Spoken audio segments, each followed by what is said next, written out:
Hello YouTube, this is Adeep. Hope you're all doing great and welcome back to another exciting video from MotorHub. So today's video is about the recently popular German sedan, the Skoda Slavia, which is right in front of us. Basically you have 5 variants on offer, which are Classic, Signature, Sportline, Monte Carlo and Prestige. There are 2 engine options to choose from, the 1-litre TSI and the 1.5-litre TSI, which are basically paired to 1 manual and 2 automatic gearbox options. So one is the torque converter automatic and the other one is the DSG automatic gearbox. However, you get the DSG automatic gearbox only in the 1.5-litre TSI variant. So if you go for the 1.5-litre TSI, you do not have the option for a manual transmission.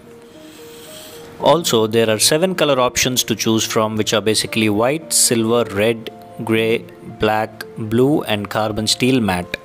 The base classic variant retails at an ex-showroom price of rupees 10.49 lakhs and goes all the way up to rupees 18.29 lakhs for the top of the line Prestige 1.5-litre TSI DSG variant.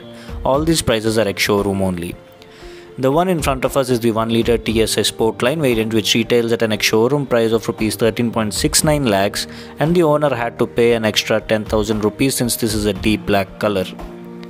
In terms of warranty, Skoda offers 3 years of 1 lakh kilometers of warranty as standard with the Slavia, along with the roadside assistance, which can be further extended to another 3 years or 1,50,000 kilometers by paying a premium.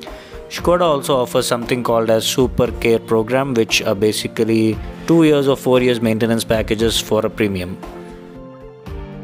Coming to safety, the Slavia gets 6 airbags, electronic stability control, ABS with EBD, multi-collision braking, electronic differential lock, traction control system, motor slip regulation, brake disc wiping, hill hold control, tire pressure monitoring system, ISOFIX child seat mounts, speed sensing auto door lock, and emergency triangle in luggage compartment.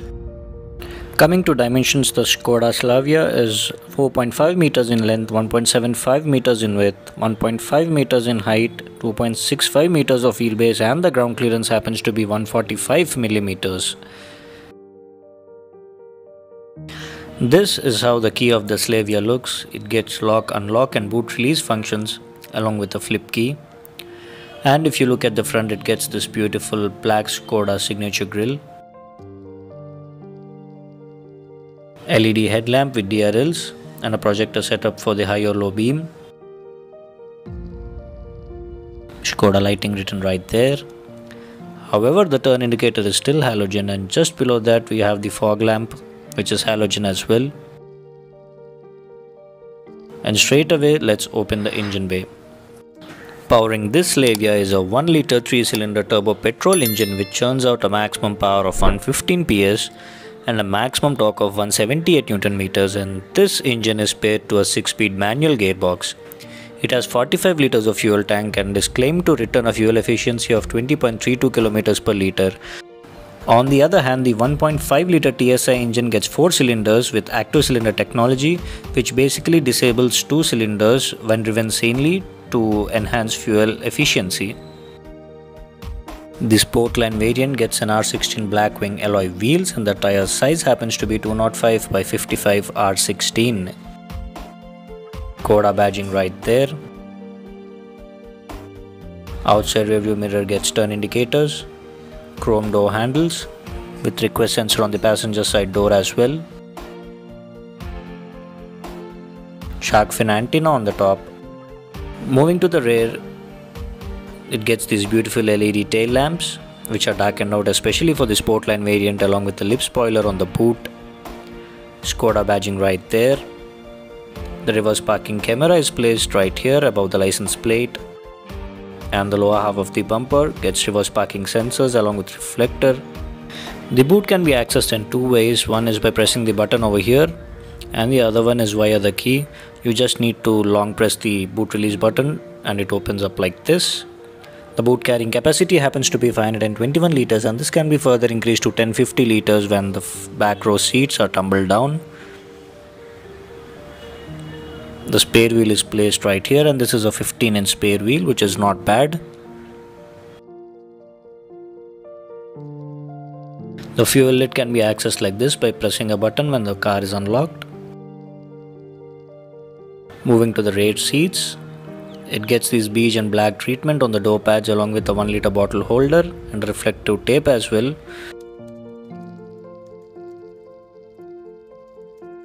And the cabin looks quite spacious. To squeeze in 3 adults, it gets 3 adjustable headrests and can be reclined down in 60-40 ratio. The middle armrest gets twin cup holders or bottle holders. There is adequate amount of knee room and leg room. Headroom is also not an issue, and under the support is also good. It gets handles over here on both the sides and cabin lights on the rear as well. Tweeter placed right there. With no further ado, let's get into the driver's seat. It gets the request sensor on the driver door.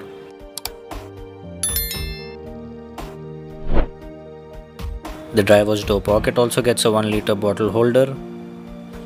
Power window controls right there along with the outside rear view mirror control as well. Manual height and recline adjust for the driver's seat. These are the controls for your headlights. Turning this knob all the way to the right turns on the headlights and pulling it back turns on the fog lamps as well. Storage space right there for your tickets and coins. It gets these chrome pedals for the clutch, brake and accelerator. It gets this beautiful 2-spoke steering wheel finished in piano black inserts. On the left side of the steering wheel you get the audio controls along with a scroller which feels very nice. Let me quickly turn on the vehicle first. This is the start or stop button which is placed right where the key used to go in.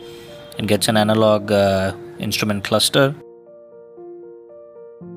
You get the tachometer and engine temperature meter on the left, speedometer and fuel meter on the right, and the middle you get the multi-information display which shows you the number of occupied passengers along with outside temperature, range and audio, telephone info, vehicle status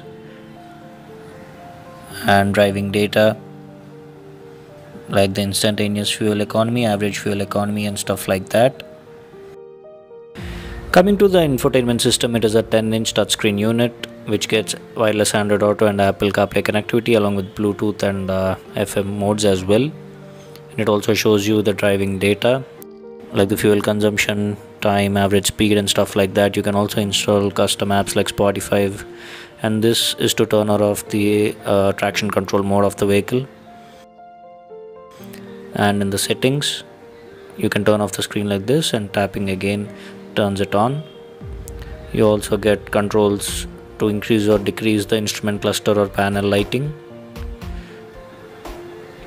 and you also have a ambient light over here which basically is white in color, and you can also increase the brightness like this. Increase or decrease the brightness, and you can also choose for how much time the coming home or leaving home headlamps last for. And this infotainment system is paired to 8 speakers which are basically 4-door speakers and 4-door tweeters.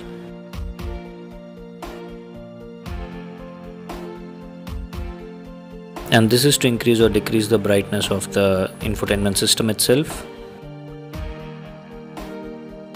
And just below that you have the middle AC vents along with the hazard light button.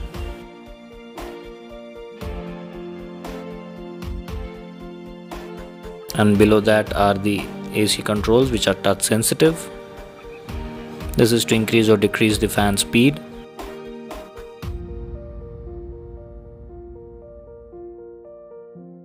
This is to increase or decrease the temperature.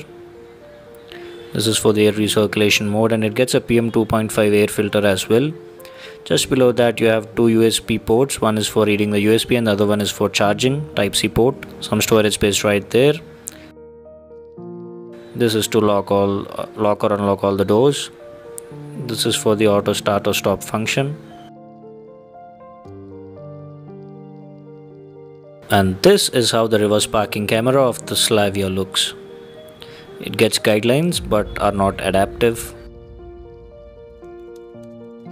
Cup holders right there along with a 12-volt power outlet.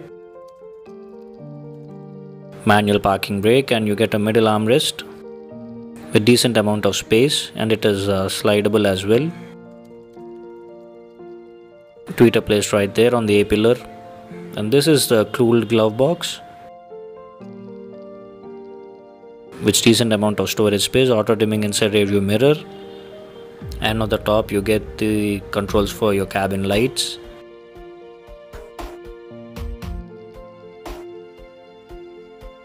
And this is to open the sunroof of the vehicle. It gets a decent sized sunroof. And on the passenger side sun visor, you get a mirror, no light. So guys, this is my video on the Skoda Slavia. If you guys like this video, please do not forget to like, share and subscribe to MotorHub. See you guys in another video. Bye bye.